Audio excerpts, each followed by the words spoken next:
We got a red one today. We got a red one today. Sure. 2,900. Yes, this car has 2,900 miles. Good job, Dan. You sure about that? Yeah. 2,900. 2,800. Is it 28 or 29, Dan? You Sorry, just 29. okay. So 2,900 miles. Hopefully everyone's having a good day. We got a 850 package for you, manual, a little something different, a little bit cooler in my opinion. So this thing's gonna be getting our stage 2 cam package, the ported supercharger, 103 throttle body. It's gonna be getting our 5-inch cold air, the whole meal deal. This thing, as Dan said, has 2,900 miles on it, so it's a pretty fresh car. 2,900. 2,900. And it's a 2016, so those are good miles, obviously. Good miles for that. It's not like it's a 2019. It's just off of the showroom floor. It's been around the block a few times. Not really, though, because it's 2,900. 2,900. Yeah, Dan's going to be starting, you can see he's just started, took the hood off, got the intake off. Just getting started on this thing. Should be a good car, though. Nothing super special out of the ordinary. It says basically just a regular 850 package. Yeah, for right now. But yeah, for right now, let's get into it.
Beautiful.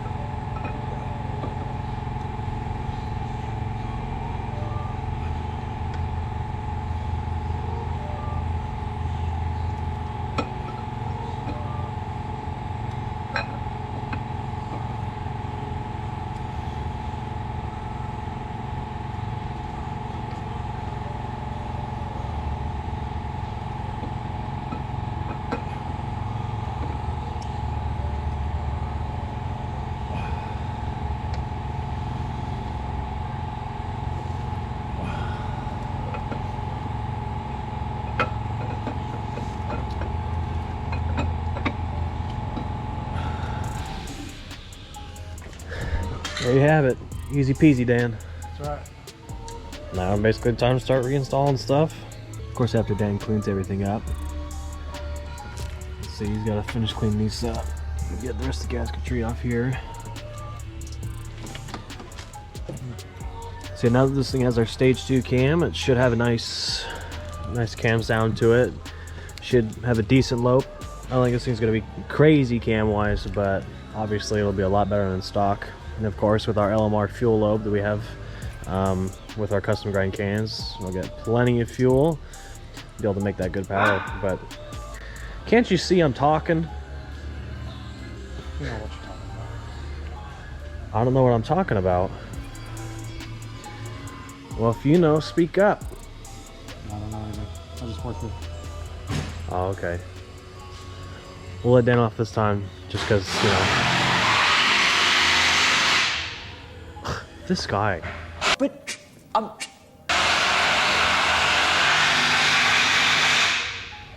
No respect, man.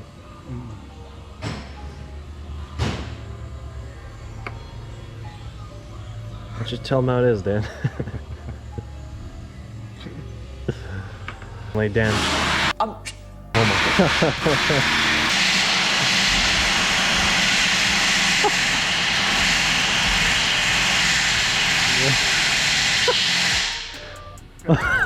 I'm gonna kick your ass, Aldo.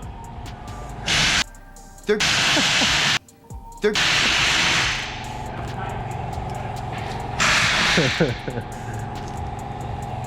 Yeah, so anyways, we'll let Dan get back to work. Keep grinding away before Aldo keeps hammering crap in some more.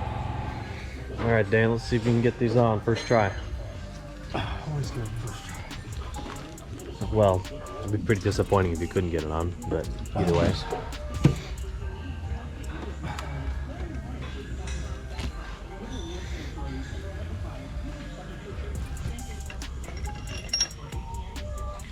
So what's that black stuff you put on the bolts? Special lubricant. I don't want to give away all my secrets.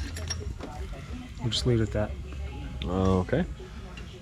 Yeah, so obviously as you guys can see, Dan got all the springs changed out. Now it's time to put all the rest of the head bolts in, get this side down, and then we'll go grab the other head, put that on, and we'll get all those bolts in, do the same thing.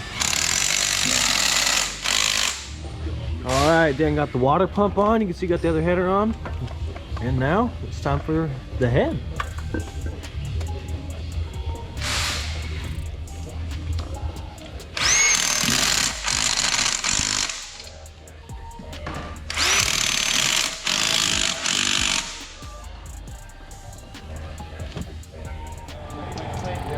Sometimes they do, yeah. Like it's machined super tight, you know? Yeah.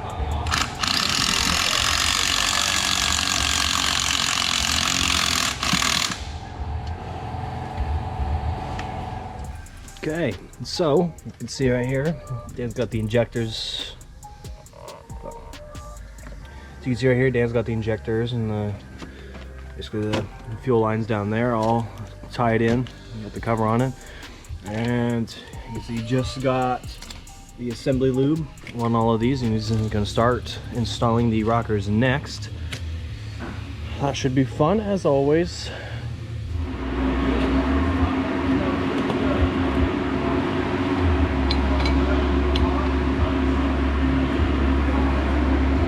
I like it? Yeah.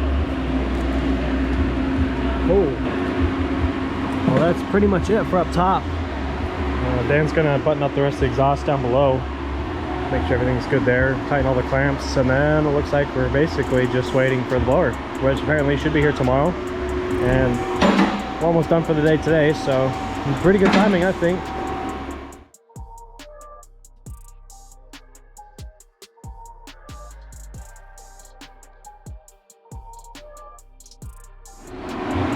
She looking good, Dan? Yeah, real good, huh? Well, there you have it. Exhaust is all tightened up, bolted down.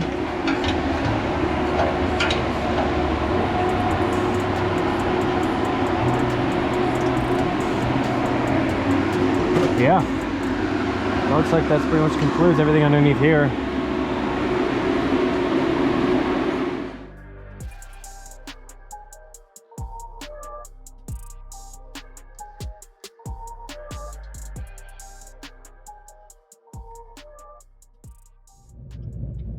Again, back to the fun part of test driving Mr. Glassby's 2017 C7 Z06. We completed it last week. It's our 850 horsepower package. This one actually made really good numbers on the dyno, especially for the boost level that we have it at. So this is like our max effort build with a stock 1.7 liter blower. And this one actually still has the factory cylinder heads on it, and it made 766 rear wheel horsepower, and I believe the torque numbers were pretty close. I know it was 750 torque, which is a monster for 93 octane. I know with these tires on it, we won't be able to do much as far as test driving, so I'm just making sure, just like always, there's no exhaust rattles. Make sure air, fuel, and timing is good. Just rolling into it, I'll do a little bit of tip-in stuff. And if we can, I will try to do a little third gear pull. The weather's not looking great. And on these tires, I'll have to be real careful, but I'll do, 50 or 60% throttle and just short shift it and see how she does. But this is our full 850 package. It does include the ported supercharger with the 103 throttle body and our 5-inch airbox. Obviously that helps with efficiency and why this one's making such good power. On average, these packages make between 730 to 750, I'd say. With the manual transmission, obviously automatics, drivetrain loss a little bit more, so they make a little bit less. On average, those are, more in the 700 to 730 range. This car, again, made 766 on 93 octane, which is what Chris will be running back in Colorado. So yeah, all in all, it turned out super nice. Again, we do a lot of these packages, and every car is a little bit different, even though we use similar parts. Cam specs, I usually spec out a little bit different for each customer, depending on what they're doing with this car. He does plan on using this a little bit on the highway for, let's say 60 to 130 or 60 to 150 pulls. So we spec'd it out accordingly, and with the horsepower it made, granted, I think the Jeep wants to race. With the horsepower it made, this thing will run very well, but again, he will need to put a better tire on the back of it, as you'll be able to see what I'm about to do. And again, this car with the right tire on it, just stabbing it in second gear will fly. Second, third, and fourth. These cars, the 7-speed autos going into 5th gear, man, the gear ratio is horrible. So for those of you out there that do highway race, if you're in a Corvette, try to stick to the top of 4th gear and let out. If you got to put it into 5th gear, by all means go for it, but the way that these things are gear ratioed, 5th gear really falls on its face in these cars.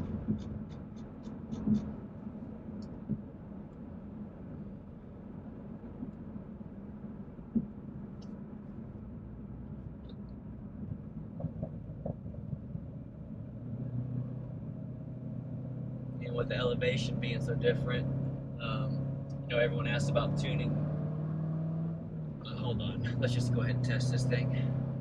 I just want to try to roll into it in third, just to check some tip-in throttle, make sure fueling and timing's right.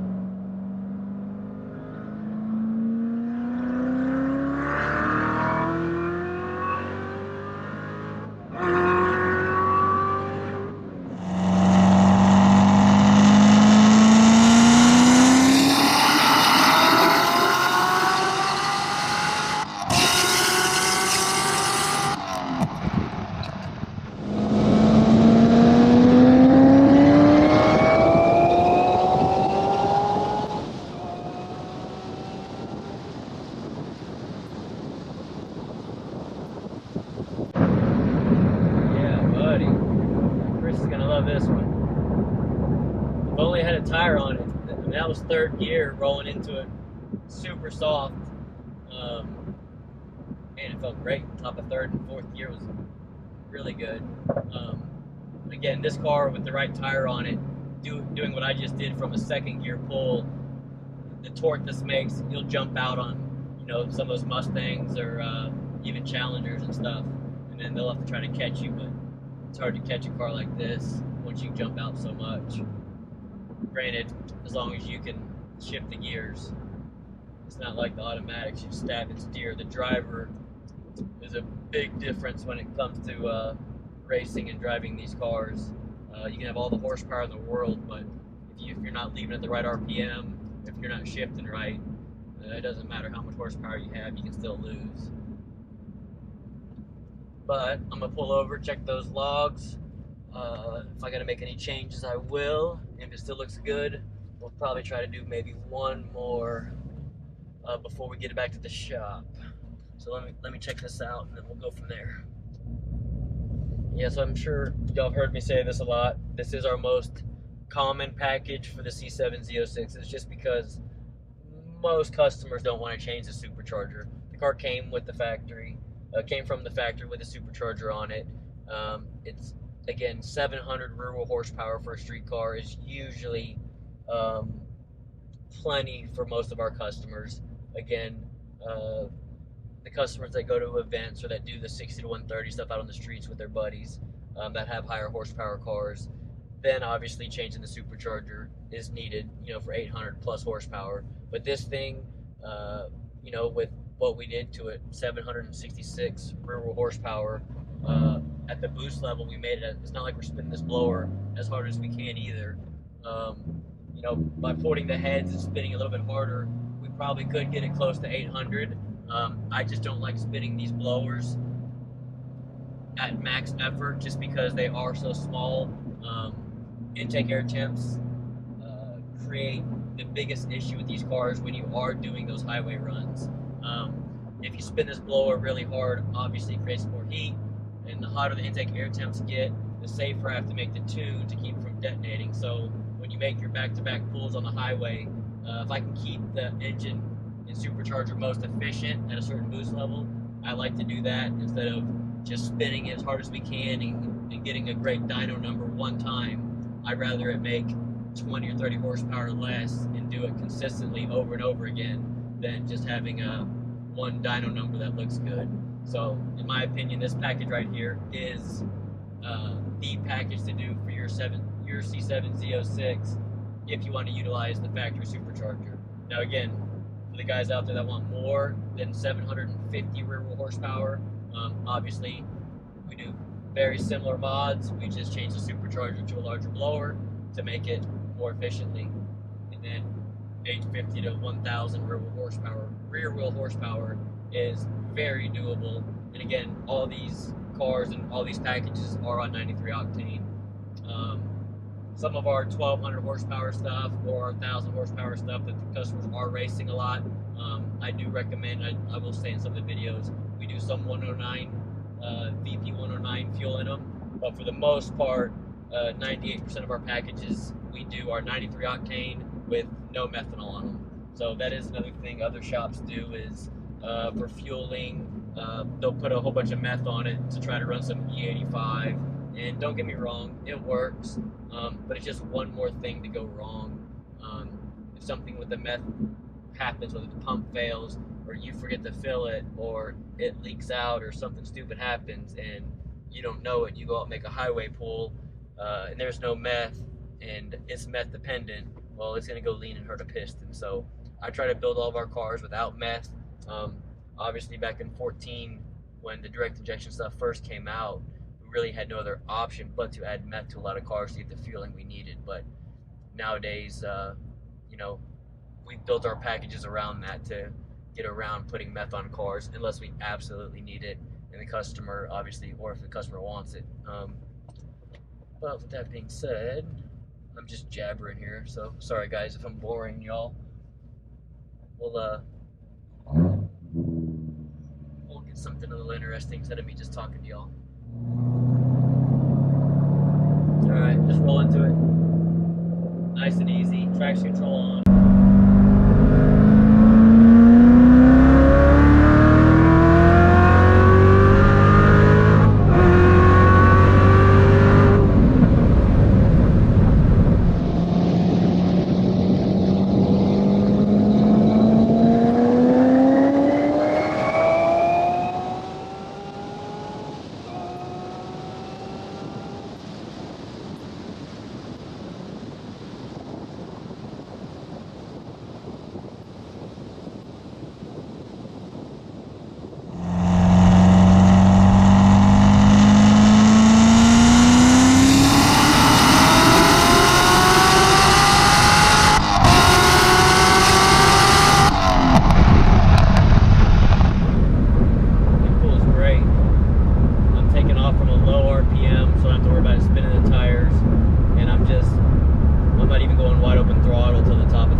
think everything's good. I think, Chris, you are gonna like this thing. Again, I think actually we ordered some tires for you, so hopefully the tires will be mounted and on the car before you even see this thing. So it will be going back to Colorado the end of this week when transport comes to get it.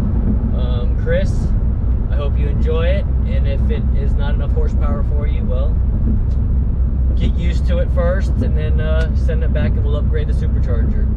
I guess it's a good way to end the video. So for all you guys out there that are new to the channel, please hit that subscribe button for some more content. And for those of you that do follow our channel, I greatly appreciate it, and I love to hear y'all's feedback. So please give it a thumbs up or a thumbs down, and like always, please leave comments below. I like hearing what y'all have to say about these videos, whether they're getting boring or if they're getting repetitive or anything. Just please leave comments below and let me know what you guys think. Until next time, later guys.